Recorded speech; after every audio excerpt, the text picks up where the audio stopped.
உங்கள் ஃபேமிலி ஸ்டேஷனில் கேட்க ஆரம்பிச்சிருக்கீங்க. இனியா இன்று வித் மீ அனந்தி என் வருண். வணக்கம் அண்ட் குட் மார்னிங். காலை வணக்கம். காலை வணக்கம் வருண். ஸோ இன்னைக்கு வந்து ஒரு பேசிக்கான ஒரு விஷயம் பற்றி பேச போகிறோம். லைக் நார்மலாக இருக்க வேண்டிய விஷயம் சப்போஸ் நார்மலாக இல்லை அப்படின்னா அதுக்கான சொல்யூஷன் தான் இதுன்னு சொல்லலாம். ஏன்னா நார்மலாக இல்லை, என்னை பொறுத்த வரைக்கும் எனக்கு தெரிஞ்ச ஒரே அப்நார்மல் பர்சன் நீங்கள் மட்டும்தான்.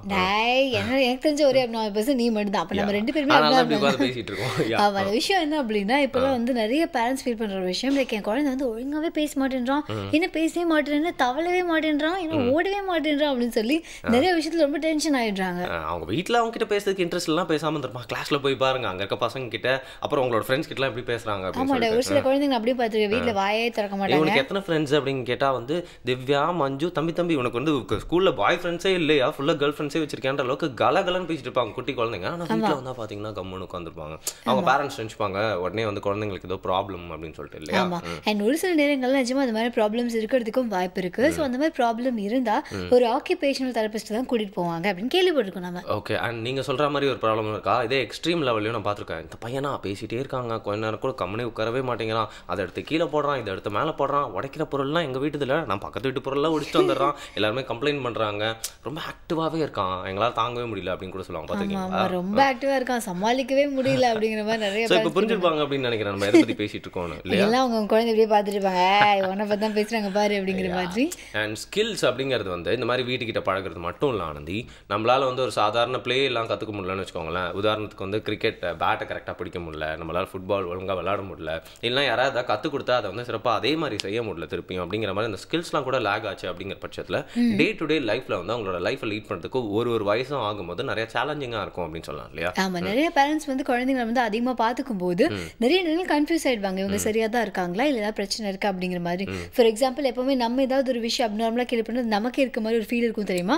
அதே மாதிரி தான் அவங்க ஏதாவது ஒரு குழந்தைய பற்றி குழந்தைக்கு இப்படி தான் இந்த ப்ராப்ளம் அப்படி தான் அந்த ப்ராப்ளம் அப்படின்னா தன்னுடைய குழந்தைக்கு அந்த ப்ராப்ளம் இருக்கும் அப்படிங்கிற பயம் வந்துடும். பட் அதெல்லாம் தெளிவாக தெரிஞ்சுக்கிறதுக்கு நீங்கள் ஒரு டாக்டர் போய் பார்த்து தான் ஆகணும். பட் இன்னைக்கு ஆக்குபேஷனல் தெரப்பி மந்த் அப்படிங்கிற ஒரு டாபிக் அப்படிங்கிறதுனால ஒரு ஆக்குபேஷனல் தெரபிஸ்ட் நம்ம கூட வந்து பேச போறாரு. ஓகே, ஆக்குபேஷனல் தெரப்பிலாம் சொல்லிட்டு எங்க குழந்தைங்களை பற்றி பேசுறீங்க அப்படின்னு கேட்பாங்க. இன்ஃபேக்ட் சின்ன பசங்க மட்டும் இல்லை, பிறந்த குழந்தையிலேருந்தே பார்த்தீங்கன்னா ஆக்குபேஷனல் தெரப்பி வந்து யூஸ் ஆகும் அப்படின்னு சொல்றாங்க.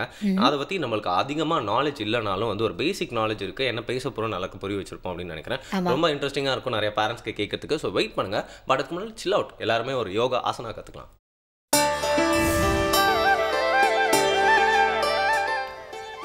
புதுயுகம் நேயர்களுக்கு வணக்கம். விரல்களே மருத்துவர் வரிசையில் இப்பொழுது நாம் தந்திர யோகமாக இருக்கக்கூடிய சில அதிசய முதிரைகளை வரிசைப்படுத்தி பார்த்து கொண்டிருக்கிறோம். இன்றைக்கு நாம் பார்க்க இருப்பது கரிகர முதிரை. அதற்குண்டான பாடல் நம்ம வழக்கம் போல் எப்படின்னு பார்க்குறோம். இந்த பாடல் பார்த்திங்கன்னா, ஆத்தாடி கூத்தாடி அதுவா இதுவா வெளி தேடி அப்புறம் அடிமடி தேடி அப்பா உயிரோடு மெய்யுருகி எட்டாச்சு கரிகர வித்தை வினோதமே. இது வந்து ஒரு தந்திரமாக நம்ம இந்த முதிரையை உருவாக்க வேண்டும். இந்த எட்டாச்சே அப்படின்றது வந்து ஒரு தந்திரம். இங்கே உயிரோடு மெய்யுருகி அப்படின்றது இன்னொரு தந்திரம். இப்போ இது எப்படி அப்படின்னு பார்த்திங்கன்னா, நம்ம கையில் இந்த முதிரையை வைக்கும் பொழுது எப்படி நல்லா கவனிங்க. கையில் முதிரையை வைக்கும்போது ஏற்கனவே நம்மக்கிட்ட அபான முதிரை அப்படின்னு சொல்லி ஒன்று படிச்சிருக்கிறோம். செஞ்சதுக்கப்புறம் இந்த முதிரை வந்து ரொம்ப எளிமையான இவ்வளோதானா அப்படின்ற மாதிரி இருக்கும்.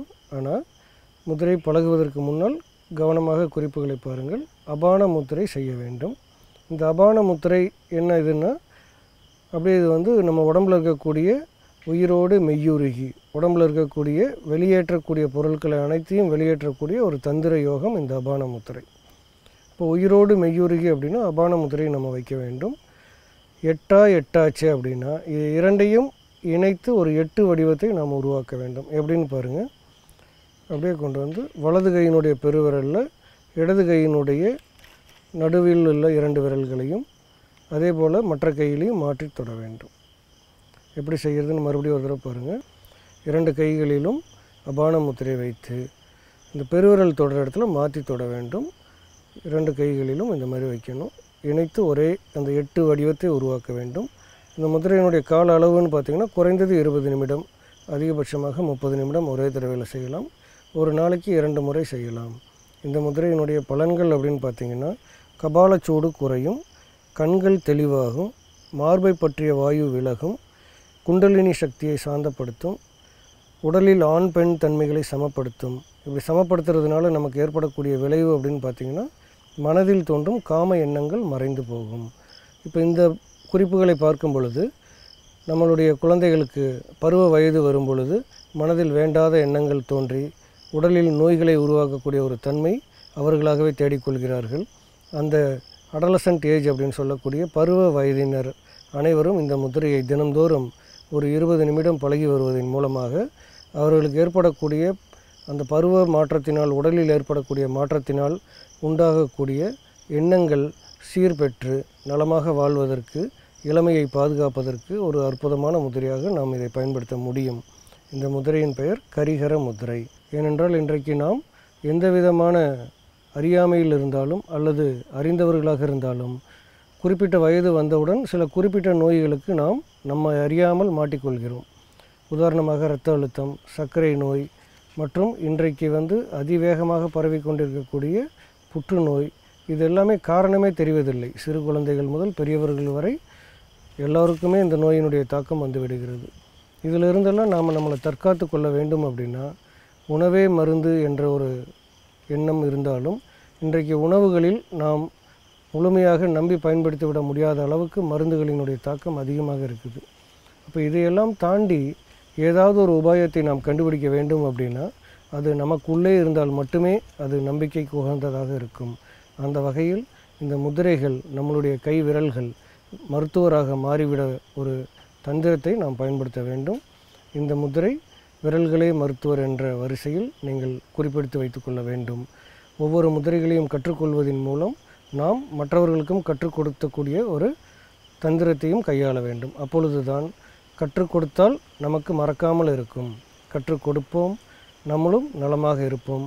ஒவ்வொரு நாளும் ஒவ்வொரு முதிரைகளை கற்றுக்கொள்வதன் மூலம் நலமான வாழ்க்கையை அமைய உங்களை வாழ்த்துகிறேன். மீண்டும் சந்திப்போம். நன்றி, வணக்கம். பியூட்டிஃபுல்லாக ஒரு ஆசனா கற்றுக்கிட்டோம். எனக்கு என்ன ஆசனா இந்த ஆசனாலாம் கற்றுக்கிட்டு இங்கே இல்லாமல் ஏதோ ஒரு மலை அப்படியே பிரதேசத்துக்கு போயிட்டு அங்கே அப்படியே சன்ரைஸ்லாம் ஆகும்போது தனி ஃபீலிங்கில் நான் மட்டும் பண்ணேன்னா எனக்கு அப்படியே என்லைட்மெண்ட் கிடைச்ச மாதிரி இருக்கும் இல்லையா? ஆல்ரெடி நீங்கள் அடிக்கடி லீவ் போட்டு இந்த மாதிரியான மலை பிரதேசங்களுக்குலாம் போயிட்டு வரீங்க அப்படின்னு ஒரு கம்ப்ளைண்ட் இருக்குது. இதில் நீங்கள் இப்போ யோகாவெல்லாம் கற்றுட்டு வரப்போ எங்கே போக போகிறீங்களா? நான் ஒரு ரெடியாக போயிட்டேன்னா நீங்களாம் கவலைப்படுங்கன்னு தெரியும். அதனால தான் திருப்பி வந்துட்டு இருக்கேன். சரி, பரவாயில்ல. நீங்கள் திருப்பி வந்ததுக்காக நிறைய விஷயங்கள் நம்ம பேச வேண்டியது இருக்குது. அதோட கடமை இல்லையா? இப்போ ஒரு பிரேக் எடுத்துக்கலாமா? புதிய FM ஸ்டேஷனில் இது இனியாவே என்று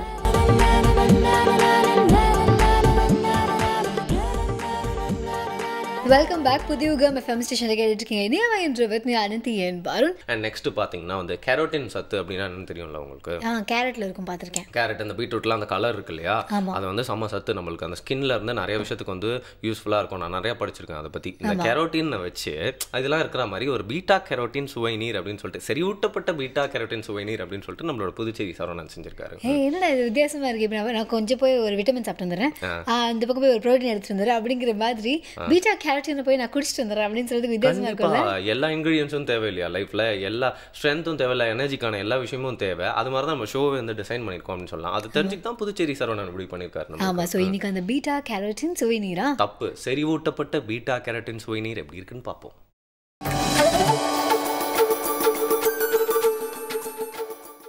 அனைவருக்கும் வணக்கம். இன்றைய பசுமை உணவுகள் பகுதிக்கு உங்களை வரவேற்பதில் மகிழ்ச்சி அடைகிறேன். இன்றைக்கி நம்ம செய்ய போகிற உணவு செறிவூட்டப்பட்ட பீட்டா கேரோட்டின் சுவைநீர். இதை செய்கிறதுக்கு முன்னாடி என்ன தேவைன்னு பார்க்கலாம். ஆப்பிள் தொண்டுகளாக நறுக்கியது, பீட்ரூட் துருவியது, இஞ்சி துருவியது, மிளகு சீரகப்பொடி, உப்பு தேவையான அளவு, தேன் பால் அல்லது வெள்ளைப்பாகு. இப்போ நம்ம தேவையான அளவு ஆப்பிள் போட்டுக்கிறோம். சமமான அளவு பீட்ரூட் போடுறோம். இது ஏன் செறிவூட்டப்பட்ட பீட்டா கேரோட்டின் அப்படின்னா, சாதாரணமாக பீட்ரூட்டில் பீட்டா கேரோட்டின் இருக்குது, ஆப்பிள்லேயும் பீட்டா கேரோட்டின் இருக்குது. இது ரெண்டையும் சேர்க்கும்போது பழத்தில் உள்ள பீட்டா கேரோட்டின் காய்கறிகளில் உள்ள பீட்டா கேரோட்டினும் ஒன்று குளுக்கோஸோடு சேர்ந்தது, ஒன்று தாது உப்புகளோடு சேர்ந்தது. ரெண்டையும் சேர்க்கும்போது அதோட டென்சிட்டி, அதோட அடர்த்தன்மை அதிகமாகிடும். அதெல்லாம் செறிவூட்டப்பட்ட அப்படின்னு சொல்கிறோம். ஒன்றுக்கு மேற்பட்ட பீட்டா கேரோட்டின் உள்ள பழங்களையோ காய்கறிகளையோ சேர்க்கும்போது இது செறிவூட்டப்பட்டு அதிக அடர்த்தி தன்மை கொண்ட உயர் ரக பீட்டா கேரோட்டின் நமக்கு கிடைக்குது. அது நிச்சயமாக வேலை செஞ்சு நம்ம உடலில் இளமையை தக்க வைக்கும். நோய் குணப்படுத்தக்கூடிய அம்சம் இதில் இருக்குது. ஒரு சிட்டிகை அளவுக்கு, ஒரு துண்டு அளவுக்கு இஞ்சி, தேவையான அளவு உப்பு, மிளகு சீரகமும் அப்புறம் போட்டுக்கலாம். இது வந்து நம்ம வடிகட்டாக யூஸ் பண்ணுறோம், அதனால் இது இப்படியே இருக்கலாம். கொஞ்சம் தண்ணி ஊற்றிக்கிறோம்.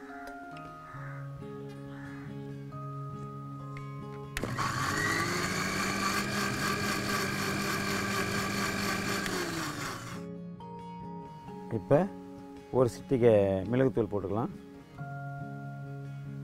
கொஞ்சம் தேன் பால் அல்லது வெள்ளைப்பாகை கொஞ்சம் சேர்த்துக்கிறோம்.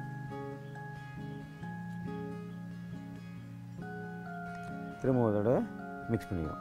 இது அரைக்க போதில் இப்போ மிக்சிங் தான் பண்ணுறோம்.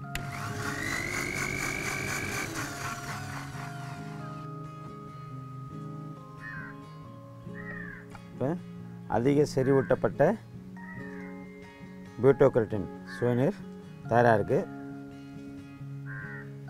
இதில் தேன்பால் கலக்கிறது மூலமாக இந்த பீட்டோ-கரோட்டின் உள்ள உயிர் வேதிப்பொருளை வந்து குளுக்கோஸை இங்கேயே மாற்றிடுறோம். மாற்றி நம்ம குடிக்கும்போது நம்ம உடம்புலையும் வந்து அந்த இது வேலை செய்யும், கரெக்டாக வேலை செய்யும். குளுக்கோஸை மாறி போகும்போது நம்ம ரத்தத்தில் உடனே கலந்து சக்தி அளிக்கும், புத்துணர்ச்சி அளிக்கும், உடனடியாக வேலை செய்யும்.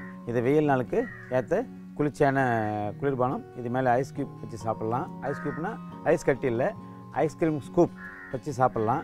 ஐஸ் கட்டி வேணும் மட்டும் போட்டு சாப்பிடணுன்றவங்க ஒரு பிளாஸ்டிக் பேப்பர்லேயோ இல்லை ஒரு பாத்திரத்தில் ஐஸ் கட்டி வச்சு அதில் இதை வச்சிட்டோம்னாக்கா ஐஸ் கட்டி இது உள்ள நேரடியாக கிடையாது, இது ஜில்லுன்னு ஆகிடும், எடுத்து குடிக்கலாம். ரொம்ப நல்லது. வேறு ஒரு சுவையான நல்ல பசுமை உணவோடு அடுத்த நேரத்தில் சந்திக்கலாம். நன்றி. என்னடா பொதுவாக வந்து நம்ம ஏதாவது ஒரு சாப்பிட்டுட்டு அதுக்கப்புறம் வந்து டைஜஸ்ட் பண்ணுறதுக்காக ஏதாவது சாப்பிடும். இன்றைக்கி நம்ம என்ன பண்ணோம் அப்படின்னா டைஜஸ்ட் பண்ணிவிட்டு அதுக்கப்புறம் ஒரு சூப்பரான ஜூஸ் குடிச்சிருக்கோம். ஆமாம், அவங்களாம் பார்த்தா நம்மளுக்கு வேறு வேலையே இல்லை. இந்த பசங்க சாப்பிட்டு டைஜஸ்ட் பண்ணுவாங்க, அப்புறம் டைஜஸ்ட் பண்ணிட்டு வேறு ஏதாவது சாப்பிடுவாங்க, அப்புறம் அதை டைஜஸ்ட் பண்ணிட்டு வேறு ஏதாவது சாப்பிட்றதுக்காக இன்னொரு வாட்டி டைஜஸ்ட் பண்ணிப்பாங்க. இப்படியே போயிட்டே இருக்கும், நம்மளை பற்றி தப்பாக எடுத்துக்க போகிறாங்க. ஆமாம், அது மட்டும் இல்லாமல் நிறைய பேர் என்ன நினச்சிப்பாங்க, இவ்வளோ சாப்பிடலாம் அதுக்கப்புறமா இத்தனோண்டு இஞ்சி சாப்பிட்டா சூப்பர் ஆகிடும் அப்படிங்கிற மாதிரி நினைப்பாங்க. ஆனால் இதுவும் சாப்பிட்டு அதுக்கு ஏற்ற மாதிரி தான் டைஜஸ்ட் பண்ண முடியும். நம்ம வயிறு என்ன கிரைண்டரா, இவ்வளோ சாப்பிட்டு அப்படியே எல்லாம் டைஜஸ்ட் பண்ணி பயந்து ஓடி போயிடும் இல்லையா? இன்ஃபேக்ட் அளவாக இருக்கணும், அதை வந்து கரெக்டாக வந்து நம்ம பார்த்துக்கணும் அப்படின்னு சொல்லலாம். அப்படிதான் வந்து நம்ம அளவாக இன்ஃபர்மேஷன் கொடுத்துட்டு ஒரு பிரேக் விட்டுலாம். உங்களுக்கு என்ன சொல்றீங்க? ஆமாம், புதிய FM ஸ்டேஷன்ல இது இனிய வை என்று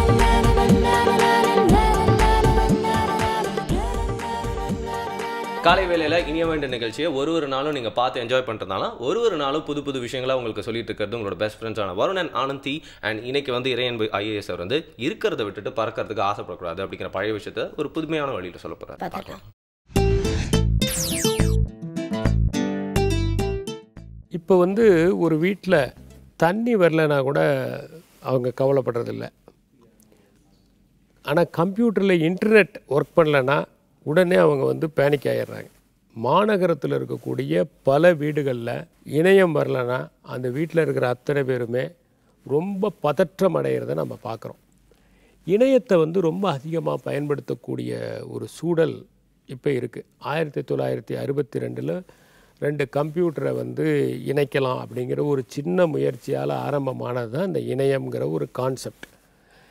இன்றைக்கி வந்து இணையம் இல்லாமல் வாழ்க்கை இல்லை அப்படிங்கிற மாதிரி இளைய தலைமுறை இணையத்தில் மூழ்கி இருக்கிறது.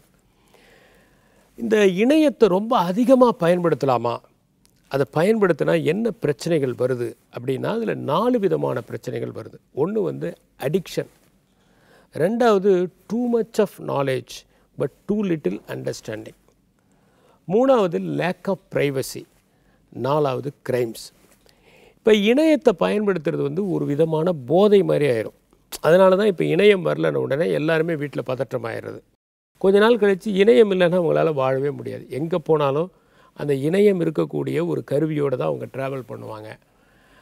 இப்போ நிறைய வீடுகளில் பார்த்திங்கன்னா காலையில் எந்திரிச்ச உடனே போய் கம்ப்யூட்டர் முன்னாடி உட்காந்து ஏதாவது மெயில் வந்திருக்கா அப்படின்னு பார்க்குறது. ஆஃபீஸை விட்டு வீட்டுக்கு போகும்போது கடைசியாக ஒரு தடவை ஏதாவது மெயில் வந்திருக்கா அப்படின்னு பார்க்குறது. இது ஒரு விதமான அடிக்ஷன். அல்லது ஃப்ரெண்டு வீட்டுக்கு போன உடனே பார்க்குறது, இப்போ செல்லுலேயே பார்க்குறது, அடிக்கடி பார்த்துக்கிட்டே இருக்கிறது, ஏதாவது மெசேஜ் வந்திருக்கானே உடனே அதுக்கு ரெஸ்பாண்ட் பண்ணுறது. இது ஒரு விதமான போதை. இந்த போதையால் என்ன ஆகுதுன்னா ரொம்ப நேரம் வந்து கம்ப்யூட்டர் முன்னாடியே இப்படி உட்காந்துட்டே இருக்காங்க. இப்படி இன்னும் கொஞ்சம் இப்படி குனிஞ்சி பண்ணும்போது என்ன ஆகுதுன்னா நம்முடைய அந்த பேக் போன் இருக்குது பாருங்கள், அது ஸ்ட்ரைட்டாக இருக்கிற பேக் போன் என்ன ஆகுதுன்னா வளைய ஆரம்பிச்சிடுது. நம்ம உடம்பு பார்த்திங்கன்னா அது வந்து இப்படி மூவ் பண்ணுறதுக்கான ஒரு மெக்கானிசத்தோடு இருக்குது. நம்ம உடம்புல வந்து ஒரு 360 ஜாயின்ட்ஸ் இருக்குது. இது மூவ் பண்ணணும். அப்படி நல்லா இப்படி மூவ் பண்ணும்போது கையை காலை ஆட்டும் போது தான். இப்போ இப்படியே உட்காந்துட்டு இருந்தீங்கன்னா என்ன ஆகும்னா அதில் நிறைய ப்ராப்ளம்ஸ், ஹெல்த் ஓரியன்ட் ப்ராப்ளம்ஸ் வரும். இப்போ 9% ஆஃப் த பீப்புள் வந்து இந்த மாதிரி உட்காந்துக்கிட்டே இருக்கிறதுனாலேயே சுகர் அதிகமாகி கொலஸ்ட்ரால் அதிகமாகி செத்து போகிறாங்க. அப்போ 9% ஆஃப் த பீப்புள்னா எவ்வளோனா 50 லட்சம் பேர் இந்த மாதிரி செத்து போகிறாங்க. இப்போ 10 நிமிஷத்துக்கு ஒரு தடவை அப்படி எந்திரிச்சு ஒரு உடம்பை குலுக்கிக்கிட்டு கொஞ்சம் கையை காலை இப்படி ஆட்டிட்டு அதுக்கப்புறம் கொஞ்சம் ஒரு சின்ன நடை போயிட்டு அப்புறம் மறுபடியும் வந்து உட்கார்றது நல்லது. ஆனால் இது செய்ய முடியாது. ஏன்னா இணையத்தில் நீங்கள் பார்த்துக்கிட்டே ஒன்று இன்ட்ரெஸ்டிங்கான நியூஸ் வந்தால் எந்திரிக்கவே மனசு வராது, சேட் பண்ணிக்கிட்டே இருப்பாங்க. So hours together they will sit and they will be just வாட்சிங் த இன்டர்நெட். இதனால் என்ன ஆகுதுன்னா ஒரு விதமான போதை, ஒரு விதமான அடிக்ஷன். ரெண்டாவது மிகப்பெரிய பிரச்சனை என்னென்னா நிறைய டேட்டா இருக்குது, ஆனால் கொஞ்சமாக தான் புரியுது. இப்போ நீங்கள் பார்த்தீங்கன்னா கிமு 12,000 ஆண்டிலிருந்து இது வரைக்கும் நாம் வந்து கிரியேட் பண்ண ஒட்டுமொத்த டேட்டாவே வந்து 2 exabytes தான். ஆனால் இன்றைக்கி வந்து அந்த டேட்டாவை 2 நாளில் உங்களால் க்ரியேட் பண்ண முடியும். அதனால் இப்போ என்னென்னா யோட்டாபைட்ஸ் வரைக்கும் நம்ம டேட்டாவை ஸ்டோர் பண்ணுறதுனுடைய அளவு போயிடுச்சு. இவ்வளவு டேட்டா நிறைய வருது. எல்லா மெயிலையும் படிக்க முடியுதா? படிக்க முடியதில்லை. எல்லா மெயிலுக்கும் ரெஸ்பாண்ட் பண்ண முடியுதா? முடியல. ஏகப்பட்ட இன்ஃபர்மேஷன், என்ன பண்ணுறதுன்னே தெரியல. கம்ப்யூட்டர் ஃபுல்லாக இன்ஃபர்மேஷன், நிறைய மெயில், தேவையில்லாத மெயில், ஜங்க் மெயில், அந்த மெயில், இந்த மெயில், சில நேரங்களில் ஆபத்தான மெயில்கள். So too much of data, too much of knowledge. ஆனால் அந்த காலத்தில் ஒரு 4 விஷயம் படித்தாலும் அது தெளிவாக தெரிஞ்சு வச்சுருப்பாங்க. இன்றைக்கி எப்படின்னா நிறைய தெரியுது, ஆனால் எதுலேயுமே வந்து ஒரு சரியான புரிதல் இல்லை, அண்டர்ஸ்டாண்டிங் ரொம்ப குறைவு. இது 2வது ப்ராப்ளம். 3வது ப்ராப்ளம் என்னென்னா இப்போ வந்து உங்கள் கம்ப்யூட்டரில் வந்து எவ்வளோ தூரம் உங்களுக்கு ப்ரைவசி இருக்குது? ஒன்றுமே கிடையாது. உங்கள் இமெயிலை ஈஸியாக ஹேக் பண்ணலாம். நீங்கள் யாருக்கு இமெயில் அனுப்புகிறீங்கன்னு கண்டுபிடிச்சிட முடியும். அதே மாதிரி உங்கள் கம்ப்யூட்டர்லேருந்து போகிறத வச்சு கண்டுபிடிச்சிடலாம் இந்த கம்ப்யூட்டர்லேருந்து போனதுன்னு. இன்னும் சொல்ல போனால் பாஸ்வேர்டை கூட கண்டுபிடிச்சிடலாம். So password is not password, it is a fail word. அப்படி இருக்கும்போது ப்ரைவசி சுத்தமாக இல்லை. இப்போ ஒருத்தருக்கு சேஃபாக ஒரு தகவலை நீங்கள் கொண்டு போய் கொடுக்கணும்னா அதுக்கு ரொம்ப சேஃபஸ்ட்டு வே வந்து நம்ம தபால் இலாக்கா மூலம் அனுப்புகிற கடிதம் தான். ஏன்னா அந்த கடிதம் வந்து அவர் தான் திறப்பார், வேறு யாரும் திறக்க முடியாது. அதை யாரும் நடுவில் வந்து இன்டர்செப்ட் பண்ணி எடுத்துட முடியாது. அது ரொம்ப நாள் ஸ்டோரும் ஆகாது. படிச்சுட்டு கிழிச்சு போட்டால் முடிஞ்சு போச்சு, அவ்வளோதான். ஆனால் ப்ரைவசி அப்படிங்கிறது இந்த இன்டர்நெட்டில் ரொம்ப ரொம்ப குறைவு. நீங்கள் என்ன சைட்ஸ் பார்க்குறீங்க, நீங்கள் உங்கள் ஹிஸ்ட்ரி எல்லாத்தையுமே ட்ரேஸ் பண்ண முடியும். உங்கள் கம்ப்யூட்டர்லேருந்து நீங்கள் என்னென்ன பார்த்துருக்கீங்க எல்லாத்தையுமே எடுத்துக்க முடியும். அதனால் சுத்தமாக ப்ரைவசி கிடையாது. 4வது வந்து கம்ப்யூட்டர் ரிலேட்டட் க்ரைம்ஸ். இந்த கம்ப்யூட்டர் ரிலேட்டட் க்ரைம்ஸ் வந்து இப்போ நிறைய எக்கச்சக்கமாக ஆகிட்டுருக்கு. அது பார்த்திங்கன்னா ஒருத்தரை பற்றி தப்பாக போடுறது, இல்லாததை எடுத்து போடுறது, அல்லது அசிங்கமான ஒரு ஃபோட்டோவை எங்கேயாவது பிடிச்சி அதை கம்ப்யூட்டரில் ஏற்றுறது, இது மாதிரியான க்ரைம்ஸு. அதுக்கப்புறம் ஹேக் பண்ணிவிட்டு இவர் வந்து ஒரு ஹோட்டலில் வந்து ஹங்கேரியில் மாட்டிக்கிட்டார், பணம் அனுப்புங்கன்னு சொல்லி கலெக்ட் பண்ணுறது, இது மாதிரியான. அப்புறம் வேறு ஒருத்தர் பேரில் வந்து ஒரு தப்பான மெயிலை உங்களுக்கு அனுப்புறது, இது மாதிரி நிறைய விஷயங்கள் நடக்குது. இதெல்லாம் வந்து இன்டர்நெட்டு வந்து எவ்வளவோ அட்வான்டேஜ் இருந்தாலும் கொடுக்கக்கூடிய மைனஸ் பாயிண்ட்ஸ். அதனால் எந்த ஒரு சயின்டிஃபிக் டிஸ்கவரியுமே அளவோடு பயன்படுத்த வேண்டும், தேவையான போது பயன்படுத்த வேண்டும். அது இல்லாமல் வாழ்க்கையே இல்லை என்று அதற்கு அடிமையாகிவிடக்கூடாது. அந்த மனநிலையோடு அணுகினால் இணையம் என்பது இனிமையான ஒரு சாதனமாக இருக்கும். நன்றி, வணக்கம். ஓகே, இப்போ வந்து இறையன்பு இந்த மாதிரி பேச நீயும் இன்ஸ்பயர் ஆகி இந்த மாதிரி பல விஷயங்களை படிக்க ஆரம்பிச்சிட்ட போல. ஓகேவா? இன்ஃபேக்ட் நம்மளும் வந்து நாளைக்கு யாராவது வந்து வரும், நீங்கள் வந்து 4-5 கருத்து சொல்லுங்கள் அப்படின்னு சொல்லிட்டாங்கன்னா சொசைட்டிக்கு நம்ம தான் பண்ணி ஆகணும் இல்லையா? அது நல்ல வேலை. இது இறையன்பு சார் பார்க்கல, கேட்கல, கேட்டாருன்னு ரொம்ப ஃபீல் பண்ணுவார். எக்ஸாக்ட்லி. எதாக இருந்தாலும் நான் கொஞ்சம் வந்து சிறப்பாக செய்வேன். கொஞ்சம் எனக்கு ட்ரைனிங்லாம் கொடுத்துட்டா போதும், நானும் வந்து ஓரளவுக்கு கரெக்டாக பண்ணுவேன். அப்படி இல்லைனா கூட ஆக்குபேஷனல் தெரப்பிக்கு போயிட வேண்டியதான். இப்போ எதுக்கு சம்மந்தமே இல்லாமல் இதுக்கு ஆக்குபேஷனல் தெரபிஸ்ட் நீங்கள் போகிறீங்க? தெரிஞ்சுக்கலாமா? சம்மந்தம் இருக்கேன். நான் தானே டாபிக் எப்படியே உள்ளே கொண்டு வந்தாலுமே எனக்கு வந்து ஆக்குபேஷனல் தெரப்பி மந்த் அப்படிங்கிறனால ஜென்ரலாக அதை பற்றி எல்லா விஷயமும் சொல்லி ஒரு பேரண்ட்டும் இதை வந்து ஏன் கேட்கணும், அண்ட் குழந்தைங்களை எந்த அளவுக்கு நம்ம பார்த்துக்கணும், அண்ட் வேற ஒரு ஆங்கிளில் நம்ம தெரிஞ்சுக்க வேண்டிய விஷயங்கள்லாம் நல்லா இருக்கு, அண்ட் என்னென்னலாம் இருக்கு அப்படின்னு சொல்ல போறாரு ஒரு குடி பிரேக் அப்புறம். ஆமாம், ஆக்குபேஷனல் தெரபிஸ்ட் இன்னும் கொஞ்சம் நேரம் ஸ்டுடியோ வர போறாரு. புதிய யுகம் எஃப்எம் ஸ்டேஷன்ல இது இனியவை என்று.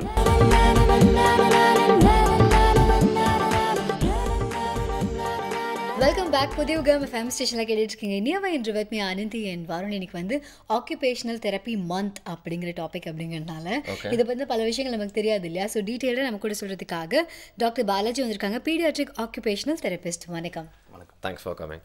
ஒரு அண்டர்ஸ்டாண்டிங்காக ஆக்குபேஷனல் தெரப்பினா என்ன அப்படின்னு சொல்லுங்கள். ஒரு ஆக்குபேஷனல் தெரபிஸ்ட் வந்து எந்தெந்த விஷயங்கள்லாம் வந்து ஸ்கில்ஃபுல்லாக இருக்கும்? as the name suggests ஆக்குபேஷன்னா வந்து நம்மளோட வேலை ஃபங்க்ஷன். கரெக்ட். ஓகே. செயல்முறை மருத்துவம்னு சொல்லுவாங்க, தொழில்முறை மருத்துவம்னு சொல்லுவாங்க. நம்மளோட அன்றாட செயல் அது நம்மளால் பூர்த்தி பண்ண முடியுதா இல்லையான்னு பார்க்குறது தான் ஆக்குபேஷன் தெரபிஸ்டோட வேலை. ஸோ குழந்தைங்கள பார்த்திங்கன்னா வந்து டே 1லேருந்து 21 இயர்ஸ் வரைக்கும் ஒவ்வொருத்தருக்கும் ஒவ்வொரு வேலை இருக்குது. ஒரு கை குழந்தை பிறந்த உடனே வந்து அது நல்லா தூங்கணும், நல்லா அம்மா கிட்டேருந்து பால் குடிக்கணும், அழணும், விகரஸாக மூமெண்ட்ஸ் பண்ணணும், நல்லா அழணும். இதில் எதுவும் பண்ணுறதுல ஏதாவது வித்தியாசங்கள் தெரிஞ்சதுன்னா ஃபஸ்ட்டு டாக்டர்ஸ் அப்ரோச் பண்ணுவாங்க, அதாவது மெடிக்கோஸ். அவங்க வந்து மெடிக்கல் ரீதியாக ஏதாவது பிரச்சனை இருக்கா, ஒரு குறை மாத குழந்தைக்கோ இல்லை வந்து ஒரு லோ பர்த் வெயிட் சைல்டுக்கோ என்னென்னலாம் மெடிக்கல் ரீதியாக பிரச்சனை இருக்கலாம், அதனால் இதோட ஆக்டிவிட்டீஸ் வந்து செயல்திறன் கம்மியாக இருக்குன்னு சொல்லி பார்ப்பாங்க. எல்லாமே கரெக்டாக இருக்குது, அப்படி கரெக்டாக இல்லைன்னா அவங்க கரெக்ட் பண்ணுவாங்க தீவிர சிகிச்சை கொடுத்து. தீவிர சிகிச்சைன்னும் போது உங்களுக்கு NICU ஞாபகம் வரும். NICUவில் வந்து டிஸ்சார்ஜ் பண்ணுறதுக்கு முன்னாடி இந்த ஃபங்க்ஷன்ஸ்லாம் பண்ணியிருக்கணும். அப்போ தான் அது வந்து சைல்டு வந்து அந்த நியோனேட் வந்து ஃபங்க்ஷனலி ஃபிட்டுன்னு சொல்லுவாங்க. ஓகே.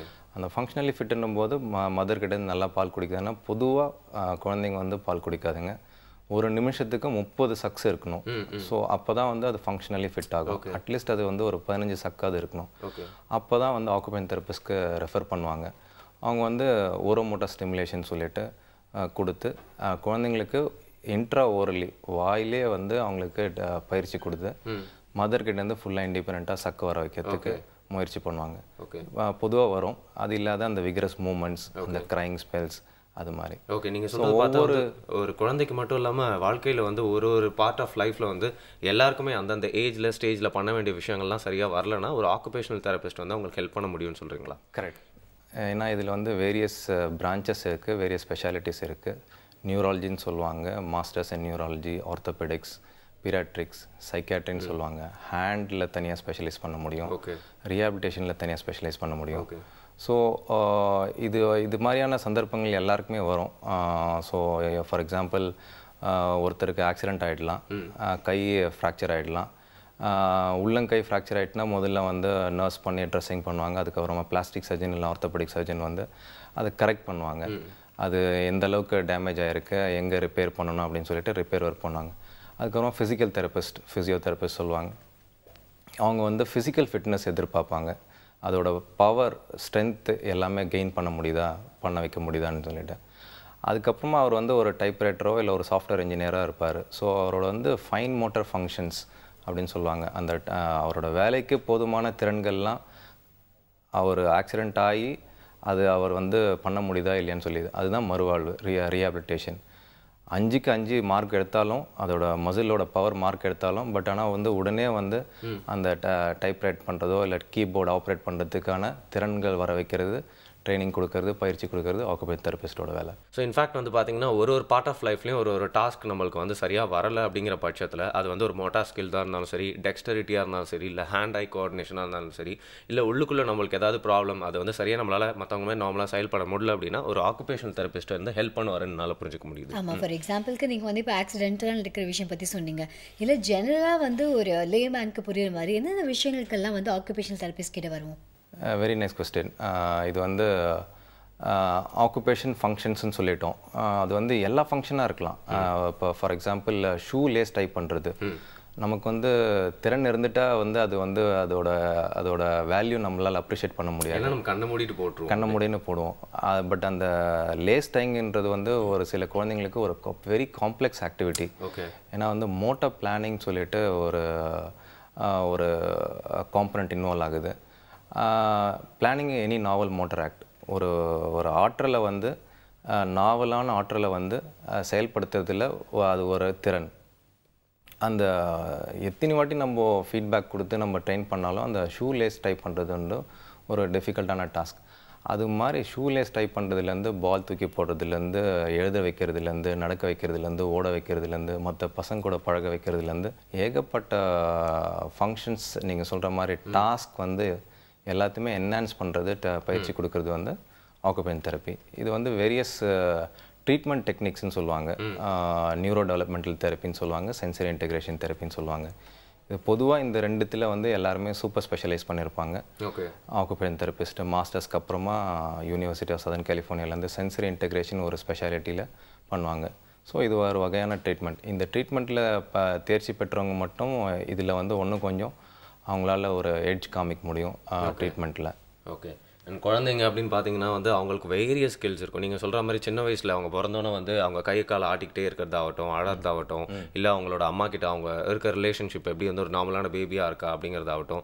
அதுக்கப்புறம் பார்த்தீங்கன்னா வந்து அவங்களோட படிப்பு அண்ட் சொசைட்டி கிட்ட அவங்க பழகிற விதம், மற்றவங்க கிட்ட ரெஸ்பான்ஸ் பண்ணுற விதம் எவ்வளோ போயிட்டே இருக்கும். ஏன்னா பெரியவங்களாவது எஸ்டாப்ளிஷ்டாக இருப்பாங்க, பட் குழந்தைங்க கிட்ட ஒரு விஷயம் நோட் பண்ணிகிட்டே இருப்போம். ஸோ குழந்தைங்களுக்கு ஆக்குபேஷனல் தெரப்பி அப்படிங்கிறது நிஜமாகவே வேறு எந்தெந்த விஷயத்தெல்லாம் யூஸ் ஆகும்? ஃபார் எக்ஸாம்பிள் எஜுகேஷன்லையா, இல்லை வந்து அப்பா அம்மா கிட்ட சொல்ல பேச்சை கேட்கறது இல்லையா, இல்லை மற்றவங்க கிட்ட பழகிறது, இந்த மாதிரி வந்து எந்தெந்த விஷயங்கள்லாம் வந்து குழந்தைங்களுக்கு வந்து ஆக்குபேஷன் தெரப்பி அப்படிங்கிறது யூஸ் ஆகும்?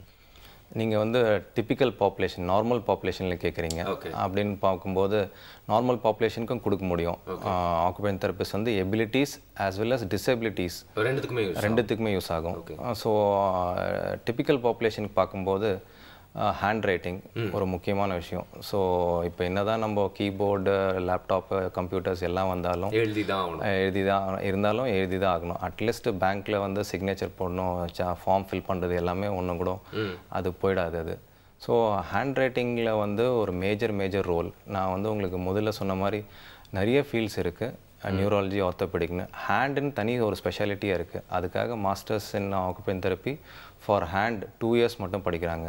ஸோ க்ரஷ் இன்ஜுரியிலேருந்து உங்களுக்கு சுகர் கேன் க்ரஷராக இருப்பார், க்ரஷ் இன்ஜுரியிலேருந்து நர்வ் இன்ஜுரிஸ் வரைக்கும், டெண்டான் இன்ஜுரிஸ்லேருந்து கடைசியாக ஹேண்ட் ரைட்டிங் வரைக்கும் ஸ்பெஷலைஸ் பண்ணுறாங்க.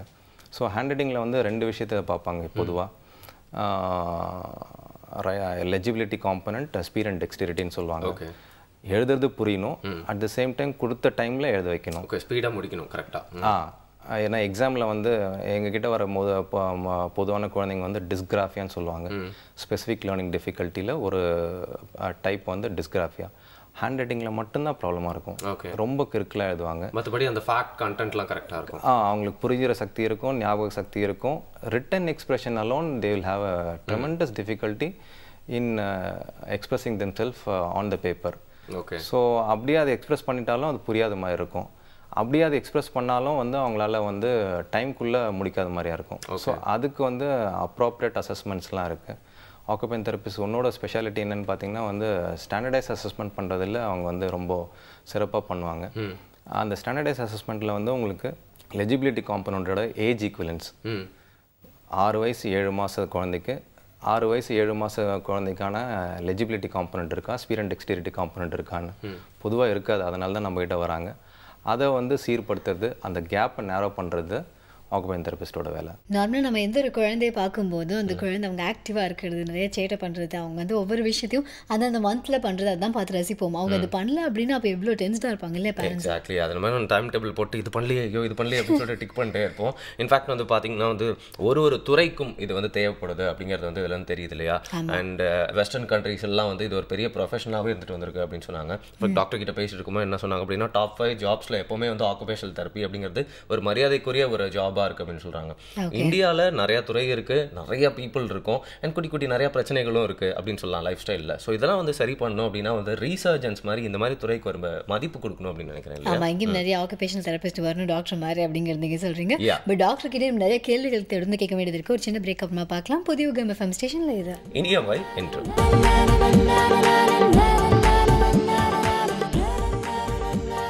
வெல்கம் பேக் டு யுகம் FM ஸ்டேஷனில் இனியவா என்ன நிகழ்ச்சியை கேட்டு என்ஜாய் பண்ணிருக்கீங்க. இன்றைக்கி பார்த்தீங்கன்னா வந்து ஆக்குபேஷனல் தெரப்பி மந்த் அப்படிங்கிறதுனால நிறைய பொதுவான கொஸ்டின்ஸும் கேட்டிருக்கோம். பிரேக் விட்டு நான் எனக்கும் ஒரு பர்சனல் கொஸ்டின்லாம் இருந்தது, டாக்டர் கிட்ட கேட்டிருந்தேன். இன்றைக்கி வந்து பார்த்தீங்கன்னா டாக்டர் பாலாஜி வந்திருக்காரு. He's a paediatric occupational therapist. அவர்கிட்ட வந்து ஆக்குபேஷனல் தெரப்பினா என்னன்ற பேசிக்கில் அது எந்த அளவுக்கு லைஃப்க்கு தேவைப்படுது அப்படின்னு கேட்டுட்டு இருக்கோம் இல்லையா? ஆமாம், இப்போ நிறைய குழந்தைங்களுக்கு வந்து ஆக்குபேஷனல் தெரபிஸ்ட்டை கூட்டிகிட்டு போகிறாங்க அப்படிங்கிற மாதிரி நம்ம காமனாகவே நம்ம கேட்க ஆரம்பிச்சிட்டோம். ஸோ வந்து ஆக்குபேஷனல் தெரபிஸ்ட்னா என்ன பண்ணுவாங்க, குழந்தைங்க கிட்ட என்ன அப்படி பண்ணுவாங்க அப்படிங்கிற மாதிரி நிறைய கேள்விகள் இருக்குது. தொடர்ந்து பேசலாம். பேரண்ட்ஸ்க்கு ஒரு பெரிய பிரச்சனை என்னென்னா, குழந்தைங்களை வந்து அவங்க சொல்ல பேச்சு கேட்க வைக்கிறது அப்படின்னு சொல்லலாம். ஏன்னா நீங்கள் ஒரு ஃபேஸை பார்த்து சொல்லிட்டே இருந்தீங்க ஒரு குழந்தைய பார்த்தனா அந்த குழந்தை உங்கள் ஃபேஸை கூட பார்க்காது, கொஞ்ச நேரத்தில் வேறு எங்கேயோலாம் பார்த்துட்டு அப்படி இருக்கும், உங்களுக்கு சொல்கிறது இன்ட்ரெஸ்ட்டே போயிடும் அப்படின்னு சொல்லலாம் இல்லையா? ஆமாம், அதாவது குழந்தைங்களை வந்து 2 எக்ஸ்ட்ரீமாக பிரிக்க முடியும். ஒன்று என்ன பண்ணுவாங்கன்னா ரொம்ப டைவர்ட் ஆவாங்க, எது சொன்னாலுமே அதை கவனிக்காமல் வேறு ஏதாவது பண்ணுற மாதிரி, அந்த மாதிரியும் நம்ம பார்த்துருக்கோம். இன்னொரு பக்கம் சப்போஸ் இந்த டிவி பார்க்குறது இல்லை ஏதாவது ஒரு விஷயத்தில் அவங்க ரொம்ப ஃபோக்கஸ்டாக இருந்தாங்கன்னா அப்போ நம்ம என்ன பண்ணாலும் திரும்பி கூட பார்க்க மாட்டாங்க. ஸோ இந்த மாதிரி ஒரே குழந்தை 2 எக்ஸ்ட்ரீமில் இருக்குது அப்படின்னா அந்த குழந்தை வந்து ஆக்குபேஷனல் தெரபிஸ்ட்டை கூட்டிகிட்டு போகணும், அந்த மாதிரி ஏதாவது விஷயங்கள் இருக்கா? எஸ், இப்போது நீங்கள் சொல்கிற சிம்டம்ஸ் எல்லாமே வந்து ஒரு கண்டிஷனை சஸ்பெக்ட் பண்ணியிருக்கோம். Attention deficit hyper active disorder சொல்லுவாங்க. அதில் ஒரு 3 டைப் இருக்குது. இன்அட்டென்டிவ் டைப் சொல்லுவாங்க, அப்புறமா வந்து உங்களுக்கு இம்பல்சிவ் டைப் சொல்லுவாங்க, அப்புறம் கம்பைன் டைப். 2 சிம்டம்ஸுமே ஒரே சைல்டில் இருக்கும். ஸோ இவங்க எல்லாமே டிப்பிக்கலாக இருப்பாங்க. அவங்களோட ஆக்டிவிட்டீஸ் எல்லாமே வந்து நல்லா பேசுவாங்க, நல்லா பழகுவாங்க, எல்லா குழந்தைங்க செயல்திறன் எல்லாமே இருக்கும். என்ன ஒரே ஒரு விஷயம் நீங்கள் சொல்கிற மாதிரி அவங்களால அவங்களோட சிட்டிங் டாலரன்ஸ், இம்பல்சிவ் சைல்டு கொஞ்சம் துருத்துருன்னு இருப்பாங்க. எல்லாருமே ஆக்டிவாக இருக்கணும், இவங்க வந்து கொஞ்சம் ஓவர் ஆக்டிவாக இருப்பாங்க. ஹைப்பர் ஆக்டிவ் சொல்லலாம். ஓவர் ஆக்டிவ்ன்றது ஒரு நல்ல டேர்ம், ஹைப்பர் ஆக்டிவ் வந்து ஒரு pathological term. Okay. So discriminate பண்ண தேவையில்லை. ஸோ ஓவர் ஆக்டிவ்னு வச்சிங்கன்னா அந்த ஓவர் ஆக்டிவ்னஸ் வந்து எந்த அளவுக்கு இருக்கணும்னா ஹைப்பர் ஆக்டிவ் ஆகிறதுக்கு it has to come in his way of his function. அவங்களோட ஃபங்க்ஷனில் தடங்களாகணும். அவன் எந்த அளவுக்கு துருத்துருன்னு இருக்கான்னா he is just not able to sit in the classroom to listen to the teacher. Class ரூம்லேயே உலாத்துற அளவுக்கு இம்பல்சிவிட்டி இருக்குது அப்படின்னா கண்டிப்பாக வந்து அவங்க வந்து நிபுணராக அணுகிறதுல அச்சமே கிடையாது. ஓகே. இப்போது இந்த இம்பல்சிவ் சைல்டை வந்து என்ன பண்ணுவாங்க அப்படின்னு கேட்டிங்கன்னா வந்து காம் பண்ண வைக்கிறதுக்கு ஃபஸ்ட்டு வந்து பொதுவாக வந்து பீடியாட்ரிஷியன்ஸ் கிட்ட போவாங்க. பீடியாட்ரிஷியன்ஸ் எடுத்த உடனே ஒரு சைல்ட் சைக்கியாட்ரிஸ்ட்டோ ஒரு சைக்காலஜிஸ்ட்கிட்டோ வந்து அனுப்பி அவங்கள அசஸ்மெண்ட் பண்ணுறது பொதுவான வழக்கம். அவங்க அசஸ்மெண்ட் பண்ணிவிட்டு எக்ஸிக்யூஷன், இப்போ ஒரு சைல்ட் சைக்கியாட்ரிஸ்ட் வந்து பொதுவாக எடுத்த உடனே வந்து சைக்கோட்ரோபிக் ட்ரக்ஸ்ன்னு இருக்குது, இம்மீடியட்டாக அந்த குழந்தைய காம் பண்ணுறதுக்கு.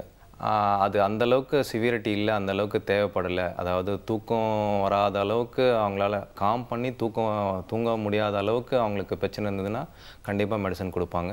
சில குழந்தைங்க வந்து மற்றவங்களெல்லாம் டிஸ்டர்ப் பண்ணினே இருப்பாங்க, அடித்து கிள்ளி உதச்சி அது மாதிரிலாம் பண்ணினே இருப்பாங்க. அந்தளவுக்கு இருந்ததுன்னா அவங்களுக்கு மெடிசன் கொடுத்து ட்ரை பண்ணுவாங்க. பட் அது புல்லிங்னு சொல்லுவாங்க இல்லையா?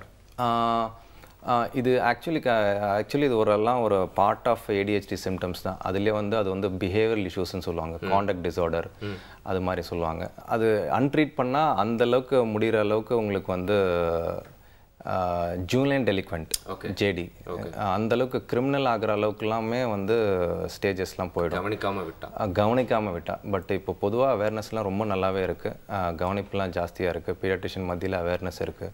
ஸோ அவங்க சைக்காட்ரிஸ்ட் மெடிசன் தேவையா இல்லையான்னு பார்ப்பாங்க. அப்படி இல்லைன்னா லாங் டேர்மில் இது வந்து காம் பண்ண வைக்கிறதுக்கு, அவங்கள அமைதிப்படுத்துறதுக்கு சென்சரி இன்டெகிரேஷன் கொடுத்து அவங்கள அமைதிப்படுத்துவாங்க.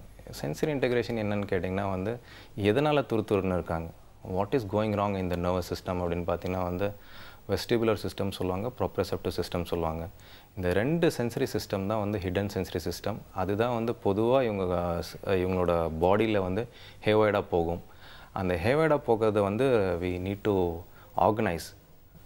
ஆர்கனைஸ் பண்ணி அதை ஆப்டிமலாக பண்ணும்போது அவங்க வந்து அமைதி ஆவாங்க, கண்டிப்பாக சேஞ்சஸ் காமிப்பாங்க. They will start showing a better sitting tolerance. அப்புறமா அவங்க நல்லா உட்கார ஆரம்பித்து நல்லா ஐ கான்டாக்ட் கொடுத்து நல்லா லிசன் பண்ணாலே வந்து அவங்களோட கான்சன்ட்ரேஷன் நல்லாயிருக்கும், அவங்களோட ஃபங்க்ஷன்ஸ் அதிகரிக்கும். ஸோ அவங்களால வந்து கண்டிப்பாக மார்க்ஸ் ஸ்கோர் பண்ண முடியும், எக்ஸாம்ஸில் வந்து ரிசல்ட் பண்ண முடியும். பொதுவாக இவங்க வந்து ஐக்யூ எல்லாமே பார்த்திங்கன்னா வந்து ரொம்ப average and above average IQ இருக்கும். இருந்தாலும் ஏதோ ஒரு மோட்டார் கீ கொடுத்த பொம்மை மாதிரி they will be on the go, மூவிங்லேயே இருப்பாங்க. அந்த மூவிங்கே வந்து அவங்களுக்கு தடங்கலாயிடும். எல்லாத்துலேயுமே ஒரு மூவிங், மத்தியானத்தில் தூங்க மாட்டாங்க, நைட்டு தூங்க வைக்கிறது லேட் ஆகும், காலையில் எழுறது சீக்கிரமாக எழுந்துக்குவாங்க. ஒரு ஃபங்க்ஷன்ஸு ஒரு பார்ட்டி யாராவது ஒரு கெஸ்ட் வந்துட்டாங்கன்னா தெல் பி ஓவர்லி எக்ஸைட்டட், எல்லாமே எக்ஸைட் ஆவாங்க. பட் இவங்க வந்து எல்லாமே கொஞ்சம் ஜாஸ்தியாக இருக்கிற மாதிரி இருக்கும். ஓகே. பேரண்ட்ஸ் மேனேஜ் பண்ணுறதுக்கு கண்டிப்பாக வந்து அவங்களுக்கு சிரமம் ஆரம்பிச்சிடும்.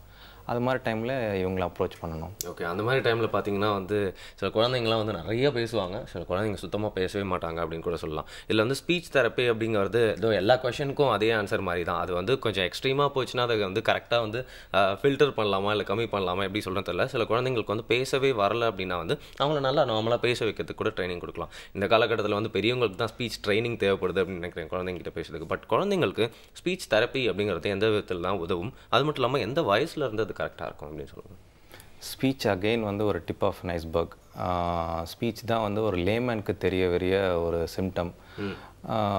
அமெரிக்கன் பீடியாட்ரிக் அசோசியேஷன் சொல்லிட்டு அவங்க வந்து ஒரு 5 க்ரைட்டீரியாஸ் வச்சுருக்காங்க. நல்லா ஐ கான்டாக்ட் கொடுக்கணும் 2 வயசுக்குள்ளே.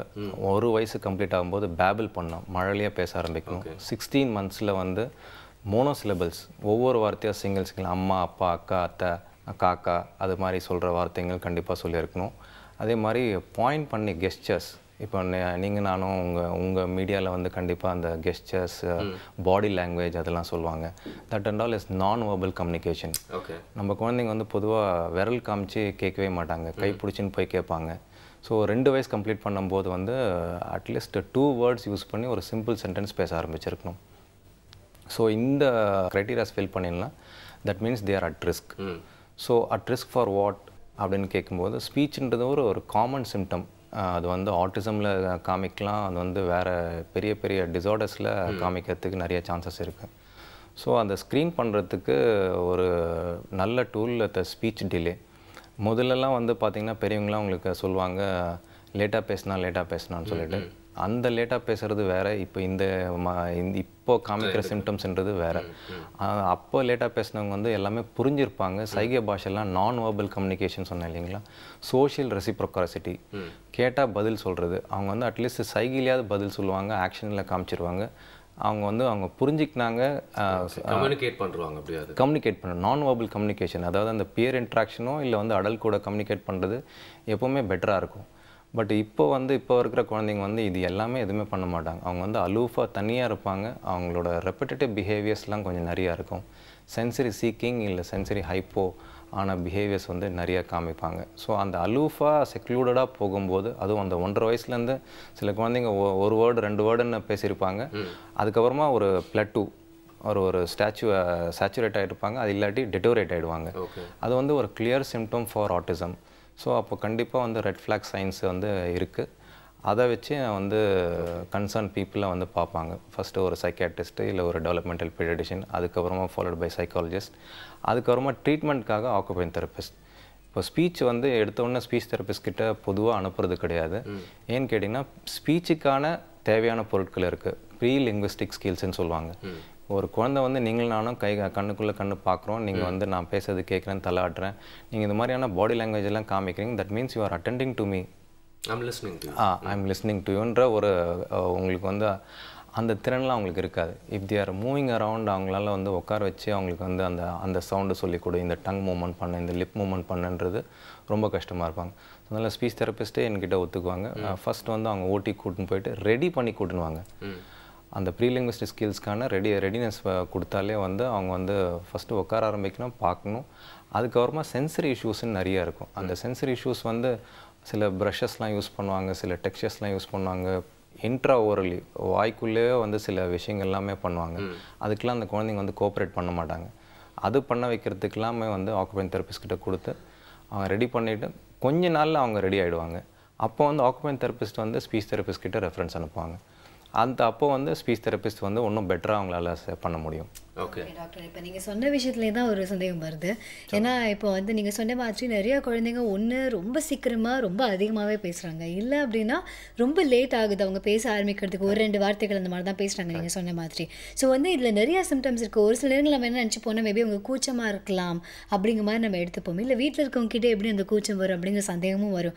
ஸோ வந்து பொதுவாக பேரண்ட்ஸ் வந்து இந்த சிம்டம்ஸ் இருந்தால் உடனே ஸ்பீச் தெரபிஸ்ட்கிட்டோ இல்லை வந்து ஆக்குபேஷனல் தெரபிஸ்ட்டே கூட்டிகிட்டு போகணும் அப்படிங்கிற மாதிரியான சிம்டம்ஸ் என்ன இருக்குன்னு சொல்லுங்கள். நான் முதல்ல சொன்ன மாதிரி ஐ கான்டாக்ட் ஒரு மேஜர் இஷ்யூ. அது வந்து யங் பேரண்ட்ஸால் அது வந்து கேஜ் பண்ணுறது கஷ்டம், அது எடை போடுறது கஷ்டம். ஐ கான்டாக்ட் வந்து ரொம்ப ஈஸியான ஒரு வேர்ட், பட் ஆனால் வந்து ஆக்சுவலி ரொம்ப கன்ஃபியூசிங். மீனிங்ஃபுல் ஐ கான்டாக்ட், அது கேஸ்ன்னு கிடையாது, சும்மா ஒரு கிளான்ஸ் கிடையாது. மீனிங்ஃபுல்லாக இருக்கணும். அந்த ஒரு விஷுவல் ரிகார்ட் அது நல்லா காமிக்கணும். அதே மாதிரி இந்த ஆக்ஷன்ஸ் வந்து ஒரு பாயிண்ட் பண்ணுறது, எஸ்பெஷலி இந்த இண்டெக்ஸ் ஃபிங்கர் வச்சு பாயிண்ட் பண்ணுறது வந்து ஒரு முக்கியமான விஷயம். கூப்பிட்டா திரும்பி பார்க்காம இருக்கிறது, responding to name call, orienting to name சொல்லுவாங்க. பேர் கூப்பிட்டா திரும்பி பார்க்க மாட்டாங்க, பட் ஆனால் சாக்லேட் தரேன், வெளியில் போகலாம், பைக்கில் போகலான்னு உடனே ரெஸ்பாண்ட் பண்ணுவாங்க. ஸோ அது வந்து செலக்டிவாக இருக்கும் அவங்களோட ஹியரிங். அதனால் என்ன பண்ணுவாங்க, கன்ஃபியூஸ் ஆகிட்டு பேரா டெஸ்ட்டு, அப்புறமா இஎன்டி கிட்ட போயிட்டு ஹியரிங்லாம் நல்லா இருக்கான்னு செக் பண்ணுவாங்க. பட் பொதுவாக அது எல்லாமே நல்லா தான் இருக்கும். இவங்களுக்கு வந்து ப்ராசஸிங்கில் தான் இஷ்யூ. அதுதான் நான் சொல்லலாம், சென்சரி ப்ராசஸிங்கில் இஷ்யூ இருக்கும், ஆடிட்டரி ப்ராசஸிங்கில் இஷ்யூஸ் இருக்கும். அவங்களுக்கு எது இன்ட்ரெஸ்ட் இருக்கோ, வெளியில் போகிறதுல இன்ட்ரெஸ்ட் இருக்குது, சாக்லேட் சாப்பிட்றதுல இன்ட்ரெஸ்ட் இருக்குது, ஆனால் அவங்களோட பேரில் இன்ட்ரெஸ்ட் இருக்காது. ஸோ அந்த எதில் அவங்களுக்கு இன்ட்ரெஸ்ட் இருக்கோ அந்த நேரோட இன்ட்ரெஸ்ட்டு மட்டும் அந்த ஸ்டிமுலை கொடுத்தா அவங்க ரெஸ்பாண்ட் பண்ணுவாங்க. ஸோ அதே மாதிரி 4வது பார்த்திங்கன்னா வந்து மற்ற குழந்தைங்க கூட பழக வைக்கிறது. எவ்வளோ தான் அவங்க சொந்த தம்பி இருப்பான், அக்கா இருப்பான், அண்ணா இருப்பாங்க, சொந்தக்கார பசங்க இருப்பாங்க, நெய்பர்ஹுட்டில் நிறைய பசங்க இருப்பாங்க, பட் ஆனால் வந்து அவங்க மேலே ஒரு நாட்டமே காமிக்க மாட்டாங்க. ஒரு ஆப்ஜெக்ட் மாதிரி தான் அவங்கள வந்து ட்ரீட் பண்ணுவாங்க. எல்லா குழந்தைங்களுமே அந்தளவுக்கு டிஸ்கிரிமினேட் பண்ண தெரியாது. பட் ஆனால் வந்து அண்ணா ஸ்கூல்லேருந்து வந்துட்டான், அக்கா ஸ்கூல்லேருந்து வந்துட்டாலே ஒரு ஜாய் இருக்கும், அதில் ஒரு சந்தோஷத்தை நம்ம ஈஸியாக பார்த்துடலாம். பட் இவங்கெல்லாம் வந்து ஒரு க்ளம்மாக இருப்பாங்க, ஃபேஸில் எக்ஸ்ப்ரெஷன்ஸ் வந்து ரொம்ப கம்மியாக இருக்கிற மாதிரியா இருக்கும்.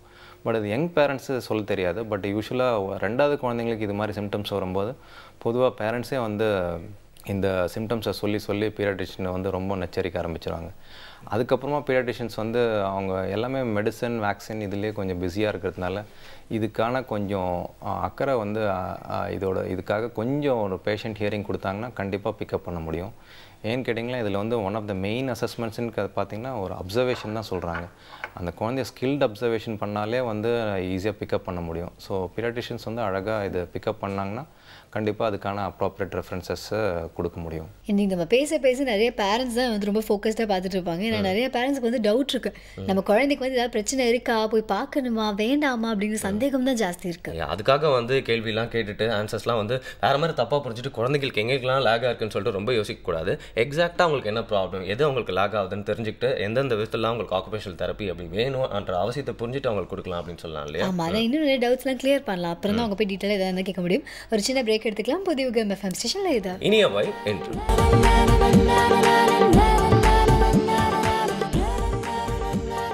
Welcome back. புதியுகம் எஃப்எம் ஸ்டேஷனில் இனியவன் நிகழ்ச்சியை என்ஜாய் பண்ணிருக்கீங்க. இன்றைக்கி வந்து ஆக்குபேஷனல் தெரப்பி மந்த் அப்படிங்கிறனால இன்றைக்கி டாக்டர் பாலாஜி கிட்ட பேசிட்டு இருக்கோம். Is a paediatric occupational therapist. அவர்கிட்ட வந்து நம்ம ஃபர்ஸ்ட் கேட்டப்போ பார்த்தீங்கன்னா வந்து இந்த ஆக்குபேஷனல் தெரப்பினா என்ன அப்படின்னு யோசிச்சுட்டு இருக்கும்போது வந்து ஏன் இதெல்லாம் வந்து இந்த ஒரு 20 years பிஃபோர் யோசிக்காமல் விட்டுட்டாங்க அப்படின்னு தான் தோணுது இல்லையா? ஆமாம், ஆனால் மேபி அப்போ வந்து இந்தளவுக்கு ரொம்ப கான்சன்ட்ரேட்டடாக குழந்தைங்க மேலே அவ்வளோ ஃபோக்கஸ்டாக இருந்திருப்பாங்கன்னு தெரியல.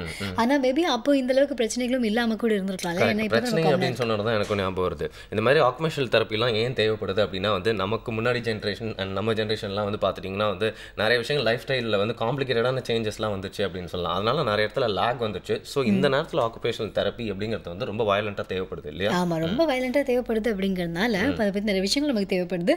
தொடர்ந்து பேசலாம். டாக்டர், நீங்கள் வந்து இப்போது செகண்ட் சைல்டு பற்றி நீங்கள் பேசுனீங்க. ஏன்னா அவங்களுக்கு வந்து இந்த ஃபர்ஸ்ட் சைல்டு வரும்போது அக்காவோ இல்லை அண்ணாவோ வீட்டுக்கு வரும்போது ஒரு ஜாய் இருக்கும் அப்படிங்கிற மாதிரிலாம். பட் ஃபர்ஸ்ட் கிட்டுக்கு வந்து அங்கேயே ஒரு கொஷின் மார்க் வந்துடுது இல்லையா?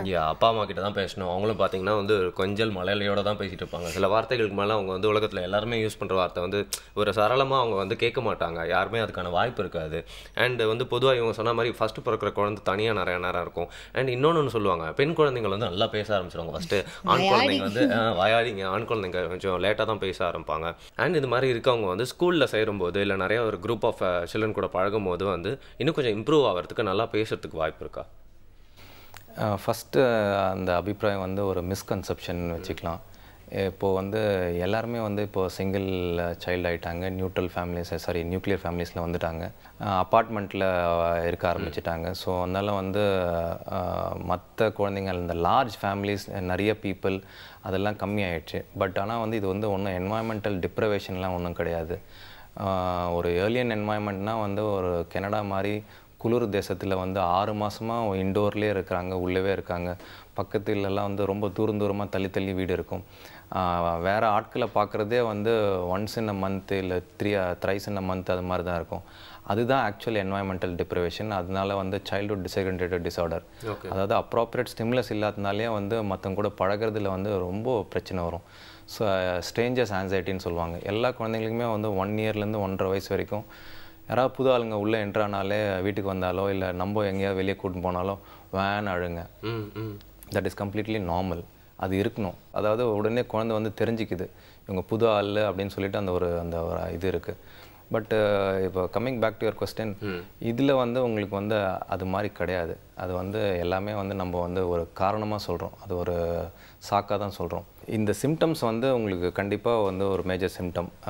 மற்ற அந்த ஃபஸ்ட்டு சைல்டுன்ற ஒரு ரீசன் கிடையாது. அதே மாதிரி மேல் சைல்டு வந்து கொஞ்சம் late talkers, they are usually kinesthetic intelligence மேல்ஸில் கொஞ்சம் ஜாஸ்தியாக இருக்கும். But movement. So they will start walking, crawling, running faster than the girls. But இது வந்து ஒன்றும் ரிசர்ச்சால் ப்ரூவ்லாம் பண்ணதில்லை. இது பொதுவாக நம்பப்படுறது. ஆனால் அதுதான் கிளினிக்கலாகவும் நம்ம பண்ணுறோம். அதுக்காக ரிசர்ச் பண்ணின்னு இருக்காங்க. கேர்ள்ஸ் வந்து யூஸ்வலாக வந்து அவங்களோட ஹெமிஸ்பியர் வந்து இந்த ஹெமிஸ்பியர் ஸ்பீச் அண்ட் லாங்குவேஜ் இருக்கிற பார்ட் வந்து சீக்கிரமாக இதாகுதுனால அவங்க வந்து கொஞ்சம் குயிக்காக பேசுகிறாங்க. But we have seen both. இது வந்து இதுக்கு வந்து ஒன்றும் எவிடன்ஸ் கிடையாது, ஆதாரம் கிடையாது. பட் இதில் வந்து பார்த்திங்கன்னா உங்களுக்கு இந்த 2 பேரில் வந்து இந்த சிங்கிள் பேரண்ட்டு இதெல்லாம் வந்து பேரண்ட்ஸ் வந்து we have to spend quality time. அது ஒரு முக்கியமான விஷயம். டிவி வந்து நம்ம டெலிவிஷனில் பிரேக்ஃபாஸ்ட் நியூஸே இது ப்ரோக்ராமே கொடுத்தாலும் வந்து நம்ம அறியாமல் வந்து ஜாஸ்தி வந்து டிவி வந்து குழந்தைங்களுக்கே எக்ஸ்போஸ் பண்ணிடுறோம். கை குழந்தைலேருந்து சாப்பிட வைக்கிறதுக்கே டிவி காமிச்சு பண்ணுறது அது வந்து அது ஒரு நல்லது கிடையாது. ஏன்னு கேட்டிங்கன்னா வெதர் இஷ்யூ இருக்கோ இல்லையோ நார்மல் சைல்டு வந்து till the age of 8 years they are not supposed to watch television of any sort. That doesn't pave way for any kind of brain development னு சொல்லியிருக்காங்க. அதில் ரொம்ப அட்வர்ஸ் எஃபெக்ட் என்னென்னா especially இந்த advertisements cartoons வந்து ஃபாஸ்ட்டாக வந்து அந்த ஸ்லைட்ஸ் போகிறதுனால ஃபோட்டோ சென்சிட்டிவிட்டினால வந்து அவங்களுக்கு வந்து ஆப்சன்ஸ் சீஜர்ஸ் வர அளவுக்கு சான்சஸ் இருக்குது. அது என்ன ஒரு 10% தான் சொல்கிறாங்க. பட் ஆனால் we don't want our child to be among the 10%. So அது ஒரு பொதுவான உண்மை. ஸோ குவாலிட்டி டைம்னா என்ன? ஆஃபீஸ்லேருந்து ஆஃபீஸ் ஒர்க் முடிஞ்சு ஆஃபீஸில் முடிச்சுட்டு வந்துடணும். இங்கே வந்து திருப்பி வந்து திருப்பி லேப்டாப் வச்சுன்னு எக்ஸ்டெண்ட் பண்ணின்னு ஃபோனில் பேசின்னு அது மாதிரி இருக்கக்கூடாது. ஏன்னா குழந்தை வந்து வெயிட் பண்ணின்னு இருக்கும், அம்மா கூட தான் இருக்கும், அப்பா வந்தோடனே விளையாடலான்னு சொல்லிட்டு சும்மா ஒரு பால் தூக்கி போட்டு விளையாடுறது போதும். அட்லீஸ்ட் ஒரு உப்பு மூட்டை தூக்குறதோ இல்லை வந்து அவங்க கூட குத்து சண்டை போடுறதோ, ஒரு கான்வர்சேஷன் ஐ கான்டாக்ட் கொடுத்து காலையில் எழுந்தோன்னே அவர் குழந்தை கூட ஐ கான்டாக்ட் கொடுத்து பேசினாலே வந்து that gives them wonderful things. அதுக்கு பதிலாக என்ன பண்ணுறோம், நம்ம காம்பன்சேட் பண்ணுறதுக்கு வெளியில் கூட்டின்னு போய் நிறைய வாங்கி கொடுத்துட்றோம். கேட்குறது ஏற்கனவே இருந்தாலும் 3-4 கார் டாய் இருந்தாலும் அந்த 4வது 5வது வாங்கி கொடுத்துடணும். ஏன்னா வந்து நமக்குள்ளே ஒரு கில்ட்டி இருக்குது, நம்ம வந்து நம்ம டைம் ஸ்பெண்ட் பண்ணுறதில்ல, அதனால் வந்து அது மாதிரி காம்பன்சேட் பண்ணிடுறோம். ஸோ இது வந்து அந்தளவுக்கு ஒரு பெரிய இது கிடையாது. இது எல்லாமே வந்து இது ஒரு காரணமாக இருக்கலாம்னு சொல்கிறாங்க. என்வாயன்மெண்டல் ஃபேக்டர்ஸே கிடையாது ஆக்சுவலாக. யாருமே பேட் பேரண்டிங் பண்ணுறது கிடையாது. ஏன்னா இது நிறைய ரிசர்ச்லாம் பண்ணியிருக்காங்க. பெர்னார்ட் ரிம்லன்னு சொல்லிட்டு சரியாக வளர்ப்பு முறை சரியாதனால குழந்தைங்க வந்து ஸ்பீச் டிலே இருக்கா. இது 1964லே ரெஃப்ரிஜிரேட்டர் மதர்ஸ்ன்னு சொல்லுவாங்க. மதர்ஸ் சரியாக கவனிக்காமல் குழந்தைய நம்ப முடியுதுங்களா? மதர்ஸ் கண்டிப்பாக கவனிக்காமல் இருக்கவே முடியாது. ஸோ அன்லெஸ் அண்ட் அன்டில் அவங்களுக்கு ஏதாவது பெத்தலாஜிக்கலாக மனநிலை மென்டல் ஹெல்த் இஷ்யூஸ் இருந்தால் மட்டும்தான் அவங்களால தன் குழந்தைய டேக் கேர் பண்ணாமல் இருக்க முடியும். ஸோ அந்த மாதிரியான இது கிடையாது. இது வந்து ஒரு கண்டிப்பான ஒரு மித்து இது. ஓகே. அண்ட் இதில் பார்த்தீங்கன்னா ஸ்கில்ஸ் அப்படிங்கிறது வந்து நிறையா தேவைப்படுது. நம்ம ஒரு நாள் வாழ்க்கையிலையும் லைஃப் ஸ்கில்ஸ்னு சொல்லுவாங்க, டெய்லி ஸ்கில்ஸ்னு சொல்லுவாங்க. லைஃப் ஸ்கில்ஸ் டெய்லி ஸ்கில்ஸ் பற்றி எனக்கு பிரித்து பார்க்க தெரியல. ஆனால் அந்த ப்ளே ஸ்கில்ஸ்னு வேறு ஒன்று இருக்குது இல்லையா? ஆமாம், இப்போல்லாம் வந்து அடல்ட்டுக்கே நிறைய லைஃப் ஸ்கில்ஸ்லாம் இல்லை. பிகாஸ் அவங்க வந்து ரொம்ப அலூஃபாக இருக்காங்க. ரொம்ப வந்து நிறைய விஷயங்களை வந்து நம்மளே அவாய்ட் பண்ணுறோம். நமக்கு லைஃப்க்கு ரொம்ப பேசிக்காக தேவைப்படுற விஷயங்களை நம்ம எங்கேயோ போயிட்டுருக்கோம் அப்படிங்க மாதிரிலாம் சொல்லுவாங்க. ஸோ குழந்தைங்களுக்கு இந்த லைஃப் ஸ்கில்ஸ் இல்லை இந்த ப்ளே ஸ்கில்ஸ் இதெல்லாம் வந்து நீங்கள் எப்போ சொல்லித் தருவீங்க? இதெல்லாம் என்னென்னு சொல்லுங்கள். லைஃப் ஸ்கில்ஸ் பார்த்திங்கன்னா வந்து நம்ம செல்ஃப் கேர் சொல்லுவாங்க. நம்மளே பாதுகாத்துக்கிறது, நம்மளே பராமரிச்சிக்கிறது. அது பேதிங், ப்ரஷிங், க்ளீனிங், அது மாதிரி எல்லாமே. இது இல்லாத வந்து பார்த்திங்கன்னா வந்து ப்ரொடக்டிவிட்டி, நம்மளோட பர்ஃபார்மன்ஸ், நம்மளோட ஒர்க் நம்ம எந்த அளவுக்கு நம்மளால் செயல்பட முடியுது, எந்த அளவுக்கு நம்மளால் சம்பாதிக்க முடியுது, அது இருக்குது. இது ரெண்டுத்துக்கு அப்புறமா பார்த்திங்கன்னா லீஜர். ஃப்ரீ டைமில் நம்ம எப்படி யூஸ் பண்ணிக்கிறோம், ஃப்ரெண்டு கூட பேசுகிறோமா, இல்லை ஃப்ரெண்ட்ஸ் இருக்கா, ஹாபி வச்சுக்கிறோமா, இதுவும் ஒரு இம்பார்ட்டண்ட்டான விஷயம். ஏன்னா இப்போ வந்து all play and work, no work makes Tom a dull boy. So அதனால் வந்து ஒர்க் மட்டும் பத்தாது, அவங்கள வந்து ரிலாக்ஸ் பண்ண தெரியணும். அதனால தான் அப்ராட்லலாம் வீக்கெண்ட்ஸ்னாலே வந்து தே செலிப்ரேட் வீக்கெண்ட்ஸ். ஏன்னா ஸோ தட் அது வந்து ரீசார்ஜ் நல்லாயிருக்கும். உடனே they will bounce back to the work. சும்மா ஒர்க் பண்ணி டயர்ட் ஆகிடும், அடுத்த வீக்கெண்டுக்காக வெயிட் பண்ணலாம். ஸோ அந்த லீஷரும் வந்து குவாலிட்டியாக ஸ்பெண்ட் பண்ண தெரியுதா அப்படின்னு சொல்லி பார்க்குவாங்க. ஸோ இது எல்லாமே தான் வந்து உங்களுக்கு வந்து activities of daily living. So இந்த திறன் வந்து எல்லாமே கம்ப்ளீட்டாக இருக்கணும். இதில் வந்து ஏதாவது குறைபாடு இருக்கலாம், அதில் குறைபாடு இருக்கும்போது எங்கன்னு சொல்லிட்டு பார்த்து அதுக்கு தகுந்த மாதிரியான வந்து என்ஹான்ஸ்மெண்ட் ஸ்கில் ட்ரைனிங் வந்து கொடுக்கறது ஆக்குபேஷன் தெரபிஸ்டோட வேலை. ஓகே, அந்த ப்ளே ஸ்கில்ஸ் பற்றியும் சொல்லுங்கள். ஏன்னா குழந்தைங்களே விளையாடுவாங்க, அதுக்கு தனியாக தேவைப்படுதா என்ன? ஆமாங்க, play is the primary occupation of any child. இப்போ குழந்தைங்களோட முதல் வேலைங்க என்னன்னு கேட்டிங்கன்னா வந்து படிக்கிறது கிடையாது, விளையாடுறது தான். ஸோ அவங்களோட விளையாட்டு திறன் வச்சு தான் வந்து அவங்களோட இன்டெலிஜென்ஸ், அவங்களோட ஃபங்க்ஷன், எல்லாவோட அவங்களோட கம்ப்ளீட் வெல்பீயிங்கே வந்து அதை வச்சு தான் நம்மளால் கேஜ் பண்ண முடியும் எல்லாமே. எஸ். ஸோ அந்த கம்ப்ளீட் வெல்பீயிங் வந்து ஒரு இம்பார்ட்டண்ட்டான ஃபேக்டர். எந்த குழந்தை வந்து சின்ன பசங்க கூட விளையாடுறாங்களோ, எந்த குழந்தை வந்து ரொம்ப பெரிய பசங்க கூட விளையாடுறாங்களோ, எந்த குழந்தை ப்ளே கிரவுண்டில் நல்லா பிஹேவ் பண்ணுறாங்களோ, எந்த குழந்தை டாய் ஷேர் பண்ணதோ, எந்த குழந்தை திறமையாக விளையாடுதோ, அவங்க எப்போவுமே வந்து அவங்க எந்த ஃபீல்டு எடுத்தாலும் நல்லா பண்ணுவாங்க. ஸோ ப்ளே வச்சு எங்களோட ட்ரீட்மெண்ட் அடங்கியிருக்கு. அசஸ்மெண்ட்டு ப்ளே வச்சு தான் இருக்குது. ஸோ ப்ளே பர்சேவே நம்ம வந்து ட்ரீட்மெண்ட்டில் கொடுப்போம். ஸோ ப்ளேன்றது ஒரு முக்கியமான அங்கம், எஸ்பெஷலி குழந்தைங்களுக்கு. அந்த ப்ளே தான் வந்து நமக்கு அடல்ட்ஸ் வந்து அந்த லீஜராகவோ ஹாபியாகவோ கன்வெர்ட் ஆகுது. ஸோ அதுதான் வந்து plays a major role. Okay, இன்றைக்கி வந்து பார்த்திங்கன்னா ஆக்குபேஷனல் தெரப்பி பற்றி நிறைய விஷயம் தெரிஞ்சுக்கிட்டோம். அது மட்டும் இல்லாமல் குழந்தைங்க அப்படின்னு எடுத்துக்கிறோன்னா, இப்போ ஒரு ஸ்கூலில் கூட பார்த்திங்கன்னா வந்து நிறைய பேர் வந்து நல்லா ஃபஸ்ட் ரேங்க் வாங்கிட்டே இருப்பாங்க. ஆனால் அந்த பிடி பீரியட்னா ஓரமாக ஒதுங்கிடுவாங்க. நிறைய பேர் பிடி பீரியடில் மட்டும்தான் ஆர்வமாக இருப்பாங்க, எல்லா சப்ஜெக்ட்லையும் ஓரமாக ஒதுங்கிடுவாங்க. ஸோ இப்படி இருக்கோம் அப்படின்னா வந்து ஏதாவது ஒன்றுத்தில் வந்து ஃபுல்லாக நம்ம கான்சன்ட்ரேட் பண்ணாமல் இருந்துட்டு அதை விட்டுற முடியாது இல்லையா? எல்லாத்துலேயுமே வந்து சம பங்கு அளவு நம்மளோட கான்ட்ரிபியூஷன் இருக்கணும், எல்லாத்துலேயுமே வந்து ஆக்டிவாக இருக்கணும் அப்படிங்கிறத எனக்கு புரிஞ்சுக்கிட்டோம் இல்லையா? ஆமாம், வந்து ஒரு பேலன்ஸ் இருக்கணும். அண்ட் அது மட்டும் இல்லாமல் ரொம்ப பேசிக்கான விஷயம் ஆப்வியஸாக லைஃப் தான். ஸோ அந்த லைஃப் ஸ்கில்ஸ் தான் ரொம்ப அதிகமாக தேவைப்படுது. அதுக்கப்புறம் தான் அகாடமிக்ஸ் அப்படிங்கிற மற்ற விஷயங்கள்லாம். ஸோ அதுக்கான ரொம்ப டீட்டெயில்டான விஷயங்கள்லாம் சொன்னீங்க. ஏன்னா குழந்தைங்களை பொறுத்த வரைக்கும் எல்லாருமே ஒரு மாதிரி தடுமாற்றம் இருக்கும். பேரண்ட்ஸ்க்கு எப்பவுமே அந்த ஒரு டென்ஷன் இருக்கும், என்னோட குழந்தை இன்னும் பேசலையே அப்படிங்கிற மாதிரி ஒரு பெரிய விஷயமா இருக்கும். ஸோ அதுக்கான சொல்யூஷன் பற்றி எனக்கு சொன்னீங்க. Thank you so much doctor. Thank you so much for your words and time doctor. நன்றி. நெக்ஸ்ட் பார்த்தீங்கன்னா வந்து நான் எடுத்துகிட்டு வந்திருக்க வெப்சைட் பேர் therapyfunzone.net அப்படிங்கிறது. தெரப்பியில் என்ன உனக்கு அப்படி ஒரு ஃபன்னாக இருக்கணும், அப்போ தான் வந்து நல்லாயிருக்கும் சரியா? நம்ம சொல்கிறதே வேறு யாராவது கேட்கணும் அப்படின்னு நினச்சா கூட அவங்ககிட்ட அதட்டி சொன்னால் கேட்பாங்களா? உடனே ஒரு ஈகோ வந்துடும், திமிர் வந்துடும். நீ சொல்கிறது நான் என்ன கேட்குறது அப்படின்னு சொல்லிட்டு நம்ம மேலே ஃபுல்லாக வச்சிருக்கவங்க கூட டக்குன்னு நம்ம மேலே கோவப்படுறதுக்கான வாய்ப்பு இருக்குது. ஸோ ஒரு நல்ல விஷயம் சொன்னாலும், ரொம்ப ரொம்ப ரிஃபைன் பண்ணி நல்ல விஷயம் சொன்னாலும் கொஞ்சம் இன்ட்ரெஸ்டிங்காக ஃபன்னாக சொன்னால் தான் யாராக இருந்தாலும் கேட்பாங்க. அப்போ வந்து குழந்தைங்களுக்கு எந்த அளவுக்கு ஃபன்னாக சொல்லணும்னு யோசிச்சு பாருங்க. ஆமாம், குழந்தைங்க வந்து ஆக்சுவலாக நம்ம சொல்ல பேச்சு கேட்கறது இல்லை அப்படின்னா அதுக்கு பல காரணங்கள் இருக்கலாம். அதுக்கு ஒரே காரணம் அவங்க வந்து நம்ம சொன்ன பேச்சு கேட்காம ரொம்ப கொழுப்பெடுத்துறாங்க அப்படிலாம் எதுவுமே வச்சுக்க முடியாது. பிகாஸ் அவங்களுக்கெல்லாம் மைண்டில் ஓடுறது பல விஷயங்கள்லாம் இருக்கலாம். எக்ஸாக்ட்லி. ஒரு தீம் பார்க்கு கூட்டு போயிட்டு இதான் ராட்டணும், அதோ அங்கே போய் சுற்றிட்டு வாப்போ, இந்தா இதை சாப்பிடு அப்படிலாம் கொடுத்தா வந்து ஒரு ஃபன்னான விஷயமா வந்து நம்மளுக்கு ஒரு கமாண்டாக மாறிடும் அப்படின்னு சொல்லலாம் இல்லையா? ஸோ இதெல்லாம் வந்து மாற்றி தெரப்பி அப்படிங்கிற விஷயத்தையே வந்து ஃபன் ஆக்கிறதுக்காக தான் இந்த சூப்பரான வெப்சைட் நான் எடுத்துகிட்டு வந்திருக்கேன். therapyfunzone.net அப்படிங்கிறது தான். இதெல்லாம் ரொம்ப இன்ட்ரெஸ்டிங்காக இருக்கும். ஸ்டூடெண்ட்ஸ் அது மட்டும் இல்லாமல் குட்டி குழந்தைங்க அவங்களுக்குலாம் வந்து ஒரு ஆக்டிவிட்டீஸ்லாம் கொடுப்பாங்க. அந்த ஆக்டிவிட்டியே அவங்களுக்கே தெரியாமல் ஒரு தெரப்பியாக தான் இருக்கும் சரியா? பட் அதுவே வந்து ரொம்ப ஃபன்னாக இருக்கும். திருப்பி அவங்க போய்ட்டு ஒரு கேம் மாதிரி விளையாடுற அளவுக்கு ரொம்ப எங்கேஜிங்காக அதை மாற்றி வச்சிருக்காங்க. அந்த தெரப்பியில் கடைசியில் வந்து அந்த குழந்தைங்களுக்கு அவங்களே தெரியும் அவங்க என்ன தெரியாமல் வந்தாங்க, இதனால என்ன கற்றுருக்காங்க அப்படின்னு. நீ சொல்லலாம் பார்க்கும்போது எனக்கு நம்ம ஆஃபீஸ்ல கேம் விளையாடுவோம் இல்லையா, டீம் ஒர்க்குலாம் கேம்ஸ் வச்சிருப்பாங்களே. ஏன்னா அந்த ஒர்க் முடிக்கும் போது அந்த கேம்லாம் முடிக்கும் போது நமக்கு தெரியும், ஆஹா பரவாயில்லையே நம்ம இவ்வளோ ஹெல்ப் பண்ணாங்கல்ல அப்படின்னு. அதே மாதிரி யார் நல்லா கோஆர்டினேட் பண்ணுறா, யார் இன்னும் நல்லா கோஆர்டினேட் பண்ணால் நல்லா இருக்கும், யார் கான்ட்ரிபியூட்டே பண்ணலனா கூட நல்லா சீக்கிரமாக வேலை முடிஞ்சிடும், எல்லாமே அதில் தெரிஞ்சிடும் இல்லையா? கண்டிப்பாக. ஸோ அதே மாதிரி இந்த வெப்சைட்லையும் பல விஷயங்கள்லாம் இருக்கு போல இல்லையா? நான் திருப்பி அதோட பேர் சொல்லிடுறேன். therapyfunzone.net therapyfunzone.net. ஓகே, இந்த வெப்சைட் அப்படியே பார்க்கும்போது இன்னொரு முக்கியமான விஷயமும் பண்ணும் இல்லையா? ஏன்னா இன்னைக்கு நம்ம பேசின விஷயங்கள்லாம் வந்து கொஞ்சம் வித்தியாசமாக தான் இருந்தது. மேபி எல்லாருமே ரிலேட் பண்ணிக்க முடியுமா அப்படிங்கிறது தெரியாது. பட் கண்டிப்பாக அந்த யங் பேரண்ட்ஸ்லாம் வந்து ரிலேட் பண்ணிக்க முடியுற மாதிரி தான் ஒரு விஷயம் நம்ம பேசியிருந்தோம். ஸோ நாங்கள் பேசுவது உங்களுக்கு நிஜமே பிடிச்சிருந்தது இல்லை, இதை பற்றி ஏதாவது ஒரு கருத்துக்கள் இருக்குது அப்படின்னா feedback@puthiyugam.tv அப்படிங்கிற மெயில் ஐடிக்கு உங்களோட கருத்துக்களை மெயில் பண்ணலாம். தினம் தினம் இந்த நிகழ்ச்சி இருந்தாலும் தினம் நாங்கள் வந்து நிறைய விஷயங்கள் பேசி பேசிட்டு இருந்தாலும் எப்பவுமே நாங்கள் புதுசாக ஃபீல் பண்ணிட்டு இருக்கிறதுக்கு ஒரே காரணம் வந்து நீங்கள் அனுப்பிச்சிட்டு இருக்க ஃபீட்பேக்ஸ் தான். ஒரு நாளும் ஒரு புது கரெக்ஷன்ஸ் எல்லாம் சொல்கிறாங்க, ஒரு ஐடியாஸ் கொடுக்குறாங்க. ஸோ அதை அப்படியே தொடரணும் அப்படிங்கிறதுக்காக தான் feedback@pudiyugam.tv அப்படிங்கிற மெயில் அடிக்க உங்களை ஃபீட்பேக்லாம் அனுப்ப சொல்கிறோம். அப்படி இல்லைனா ஸ்க்ரீனில் தெரியுற இந்த அட்ரஸ்க்கு இந்த ஷோவை பற்றி இல்லைனா வந்து நாங்கள் பேசுகிறத பற்றி இல்லை இதில் இருக்க இன்ஃபர்மேஷன்ஸ் பற்றி உங்களோட கருத்துக்களை 2 லைனாக இருந்தால் கூட பரவாயில்ல, ஒரு கடிதமாக எழுதி அனுப்புங்க. இல்லை டால் ஃப்ரீ நம்பருக்கு கால் பண்ணி ரொம்ப சிம்பிளாக உங்களோட ஃபீட்பேக்லாம் பதிவு பண்ணுறோம். ஆமாம், உங்களோட டைம் ஸ்டார்ட்ஸ் நவ் அப்படிங்கிற மாதிரி நீங்கள் அதை பண்ணுங்க. நாங்கள் இப்போ அப்படியே இது கிளம்பிக்கிறோம் இல்லையா? நம்மளோட டைம் ஸ்டார்ட்ஸ் நவ் புதிய யுகம் FM ஸ்டேஷனில். இது இனி அவன் என்று வாரம் என்ன